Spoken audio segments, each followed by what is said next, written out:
Hello friends, आज हम जानेंगे कि थर्मल पावर प्लांट से बिजली कैसे बनती है। आज के आधुनिक युग में बिजली हमारे जीवन का एक अनिवार्य हिस्सा है। यह न केवल हमारे घरों को रोशन करती है, बल्कि हमारे उद्योगों, स्कूलों और अन्य आवश्यक सेवाओं को भी चलाने में मदद करती है।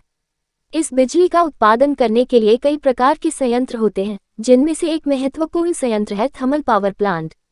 थर्मल पावर प्लांट वह जगह है जहां कोयला, तेल या गैस जैसे जीवाश्म ईंधनों को जलाकर बिजली बनाई जाती है। इस प्रक्रिया को समझने के लिए हमें विभिन्न चरणों को विस्तार से जानना होगा। चलिए इस प्रक्रिया को सरल शब्दों में समझते हैं। 1. ईंधन का जलाना। थर्मल पावर प्लांट में सबसे पहला काम ईंधन जलाना होता है। ईंधन वो चीज होती है जिससे हमें ऊर्जा मिलती है, जैसे कोयला।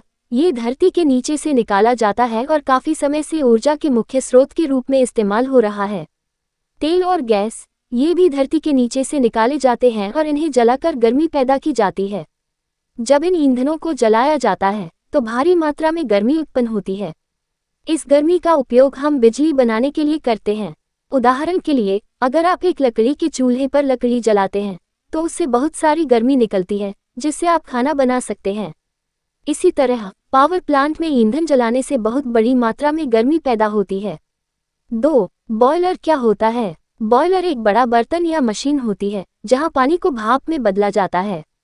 जब कोयला या गैस को जलाया जाता है तो उसकी गर्मी से बॉयलर में रखे पानी को बहुत ज्यादा गर्म कर दिया जाता है। इस गर्मी से पानी तेजी से भाप में बदल जाता है। बॉयलर का महत्व। जब भाप बनती है तो ये बहुत ज्यादा ताकतवर होती है। ये भाप एक तरह से कंप्रेस्ड होती है, मतलब उसमें बहुत दबाव होता है। जैसे जब आप प्रेशर कुकर में खाना बनाते हैं और ढक्कन हटाते हैं तो भाप तेजी से बाहर निकलती है, उसी तरह से बॉयलर में भी भाप बनती है। 3. टरबाइन का घूमना। जब बॉयलर में से भाप निकलती है तो उसे टरबाइन की ओर भेजा जाता है।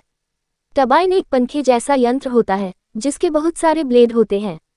टरबाइन कैसे काम करता है। जब भाप टरबाइन पर तेजी से गिरती है तो टरबाइन के ब्लेड बहुत तेजी से घूमने लगते हैं। ये घूमना बिल्कुल वैसा ही है जैसे बारिश के पानी से पवनचक्की चलने लगती है। जितनी तेजी से भाप टरबाइन पर पड़ती है, उतनी ही तेजी से टरबाइन घूमता है। उदाहरण, अगर आपने खेतों में पानी की मोटर देखी हो जो पानी को पाइप के जरिए बाहर फेंकती है, तो टरबाइन भी कुछ वैसा ही काम करता है, पर यह भाप से चलता है। 4. जनरेटर से बिजली उत्पादन। जब टरबाइन घूमता है तो उससे एक और मशीन जुड़ी होती है जिसे जनरेटर कहते हैं। जनरेटर का काम टरबाइन के घूमने से मैकेनिकल एनर्जी को इलेक्ट्रिकल एनर्जी में बदलना होता है। जनरेटर कैसे काम करता है। आप इसे इस तरह समझ सकते हैं कि जैसे जब आप साइकिल की डायनामो को घुमाते हैं तो उसकी मदद से आपकी साइकिल की लाइट जलने लगती है। इसी तरह जनरेटर भी घूमते हुए टरबाइन से बिजली पैदा करता है। जब जनरेटर बिजली बना लेता है तो इस बिजली को बड़े बड़े तारों के जरिए हमारे घरों, स्कूलों और फैक्ट्रियों तक भेजा जाता है, जहां हम इसे पंखे, लाइट और अन्य उपकरण चलाने में उपयोग करते हैं। 5. Cooling system. जब भाप ने टरबाइन को घुमा दिया तो अब वह ठंडी हो जाती है और उसका उपयोग खत्म हो जाता है। इसे वापस पानी में बदलने के लिए कूलिंग सिस्टम का उपयोग किया जाता है। कूलिंग सिस्टम का काम भाप को ठंडा करके उसे फिर से पानी में बदलना होता है। कूलिंग सिस्टम का महत्व। ये प्रक्रिया इसलिए जरूरी है ताकि हम उस पानी को दोबारा बॉयलर में भेज सकें और उसे फिर से भाप में बदल सकें।